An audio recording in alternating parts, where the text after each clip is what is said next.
জুলাই অভ্যুত্থানের একটা আনুষ্ঠানিক রাষ্ট্রীয় স্বীকৃতির প্রশ্নে জুলাই প্রোক্লেমেশন ঘোষণাপত্রের যে দাবি বৈষম্যবিরোধী ছাত্র আন্দোলনের পক্ষ থেকে জানানো হয়েছিল, আমরা সরকারের কাছে বারংবার সময় দিয়েছি এবং এখনও পর্যন্ত সরকার আমাদের কাছে স্পষ্ট কোনো বার্তা দেয়নি যে জুলাই ঘোষণাপত্র আসলে কবে করা হবে। কিন্তু আমরা সরকারের কাছে দাবি জানাতে চাই যে ছাত্র জনতার পক্ষ থেকে জুলাই প্রোক্লেমেশনের যে দাবি উত্থাপন করা হয়েছে সেটা যেন অবশ্যই কার্যকর করা হয়। রাজনৈতিক দলগুলোর সঙ্গে আলাপ আলোচনা করে সিদ্ধান্ত নিয়ে জুলাই প্রোক্লেমেশন করা হবে, এমনটা সেই ফেব্রুয়ারিতেই বলা হয়েছে। কিন্তু এখনও পর্যন্ত রাজনৈতিক দলগুলোর সঙ্গে আলাপ আলোচনার কতটুকু অগ্রগতি এবং সরকারের সিদ্ধান্ত আসলে জুলাই প্রোক্লেমেশনের বিষয়ে কি, সেটা আমাদের কাছে অস্পষ্ট।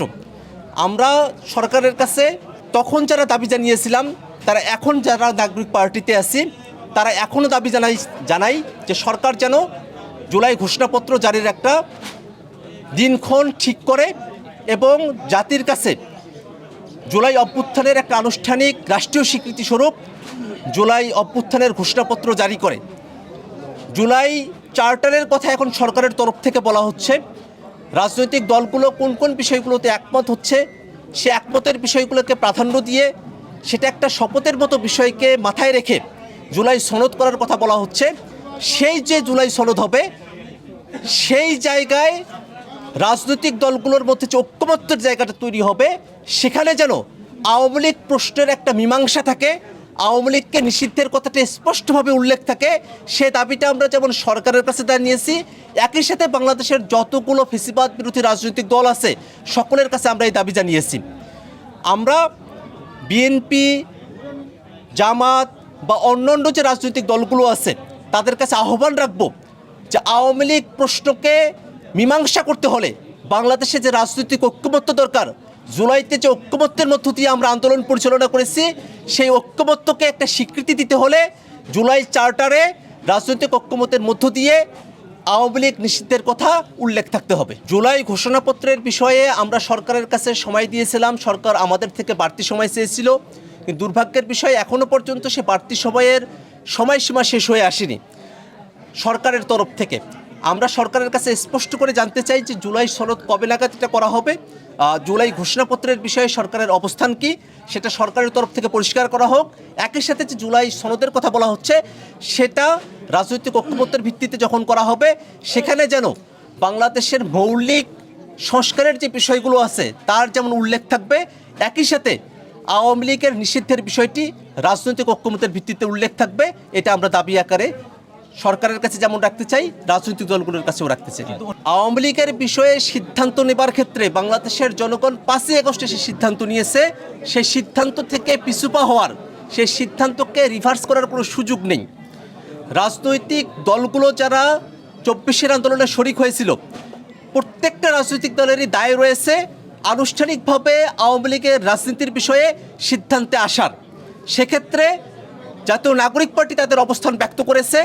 টানা সপ্তমবারের মতো বেস্ট টিস্যু পেপার ব্র্যান্ড হিসেবে স্বীকৃতি পেয়েছে বসুন্ধরা টিস্যু। বিএনপি, জামাত সহ অপর যে রাজনৈতিক দলগুলো আছে তাদের নেতৃবৃন্দের কাছে আমরা স্পষ্ট বার্তা জানতে চাই, যদি রাজনৈতিক দলগুলোর পক্ষ থেকে স্পষ্ট কোনো বার্তা না আসে, আওয়ামী লীগ নিষিদ্ধের বিষয়ে ঐক্যমত্যের প্রশ্নে যদি কেউ পিছুপা হয়, তাদেরকে বাদ রেখেই জুলাই জনতাকে সাথে নিয়ে বাংলাদেশে আওয়ামী লীগ প্রশ্নের মীমাংসা করতে জাতীয় নাগরিক পার্টি তাদের রাজপথের কর্মসূচি চালিয়ে যাবে।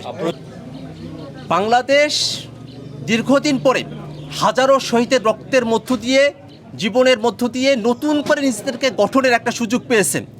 এই গাঠনিক মুহূর্তকে যদি বাংলাদেশের জনগণ হাতছাড়া করে ফেলে, তাহলে বাংলাদেশ কয়েক বছরের জন্য যেমন পিছিয়ে যাবে, একই সাথে বাংলাদেশের 24-এর অভ্যুত্থানে যারা অংশগ্রহণ করেছিলেন তাদের স্বপ্নভঙ্গ হবে। অতএব জুলাইতে মানুষের যে আকাঙ্ক্ষাকে ধারণ করে রাজপথে এসেছিল, সে আকাঙ্ক্ষার বাস্তবায়নের জন্য অবশ্যই মৌলিক সংস্কার এবং বিচারের দৃশ্যমানতাকে প্রকাশ্যে নিয়ে এসে তারপরেই নির্বাচনের দিকে সরকারকে অগ্রসর হতে হবে। এক্ষেত্রে যদি মৌলিক সংস্কারের প্রশ্ন এবং বিচারের দৃশ্যমানতাকে পাশ কাটিয়ে নির্বাচনের দিকে যাওয়ার পায়তারা করা হয়, সেক্ষেত্রে অবশ্যই সে নির্বাচনে অংশগ্রহণের ব্যাপারে এনসিপি সেই সময়টাতে বিবেচনা করবে যে অংশগ্রহণ করবে কি করবে না। জাতীয় নাগরিক পার্টি এনসিপিকে সারা দেশের বিভিন্ন এলাকায় ছড়িয়ে ছিটিয়ে দেবার মানুষে আমরা সংগঠনকে কয়েকটি অঞ্চলে বিভক্ত করেছি। ইতিমধ্যে দক্ষিণাঞ্চলের তালিকা প্রকাশিত হয়েছে, শীঘ্রই উত্তরাঞ্চলের তালিকাও প্রকাশিত হবে। বাংলাদেশের সকল শ্রেণী পেশার মানুষ, সকল বয়সের মানুষ, তাদের সকলকে আমরা আহ্বান জানাই জাতীয় নাগরিক পার্টি এনসিপিতে যুক্ত হওয়ার জন্য। আমরা আশা করি সারা দেশে খুব অল্প সময়ের মধ্যে জাতীয় নাগরিক পার্টি জেলা এবং উপজেলা কমিটিগুলো করতে সক্ষম হবে। জাতীয় নাগরিক পার্টি নির্বাচন কমিশনে নিজেদের নিবন্ধনের জন্য অল্প সময়ের মধ্যে আবেদন করবার সিদ্ধান্ত নিয়েছে। সেক্ষেত্রে দলের মার্কা কী হতে পারে সে ব্যাপারে আমরা জনগণের থেকে বিভিন্ন মতামত পেয়েছি। সেই মতামতগুলো যেমন যাচাই বাছাই চলছে, একই সাথে বর্তমানের সাথে প্রাসঙ্গিক এবং আমাদের দলীয় আদর্শের সঙ্গে মানানসই এমন কোনো মার্কাকে বেছে নেওয়ার ব্যাপারে আমরা চেষ্টা চালিয়ে যাচ্ছি। এখনও পর্যন্ত বিস্তারিত জানাবার মতো সামনে আবেদন করব, তখন অবশ্যই আমরা সাংবাদিকদেরকে বিস্তারিত জানাবো। জাতীয় নিরাপত্তার জনিত প্রত্যেকটা বিষয়ে সিদ্ধান্ত নেবার ক্ষেত্রে অবশ্যই রাজনৈতিকভাবে সে সিদ্ধান্তগুলো গ্রহণ করতে হবে। যদি মায়ানমারের এবং বাংলাদেশ বর্ডারে হিউম্যানিটেরিয়ান করিডোরের প্রয়োজন হয়, এবং সে প্রয়োজনীয়তা হয়তো কিছু ক্ষেত্রে রয়েছে, কিন্তু সেটা রাজনৈতিক দলগুলোর সঙ্গে আলোচনা করে তাদের সঙ্গে ঐক্যমত্যে এসে জাতীয় নিরাপত্তার বিষয়টিকে মাথায় রেখে তারপরে এটা করা যেতে পারে। শুধুমাত্র একক সিদ্ধান্ত নিয়ে করিডোর দেওয়ার মতো বৃহত্তর সিদ্ধান্তগুলো সরকারের গ্রহণ করা উচিত নয় বলেই আমরা মনে করি।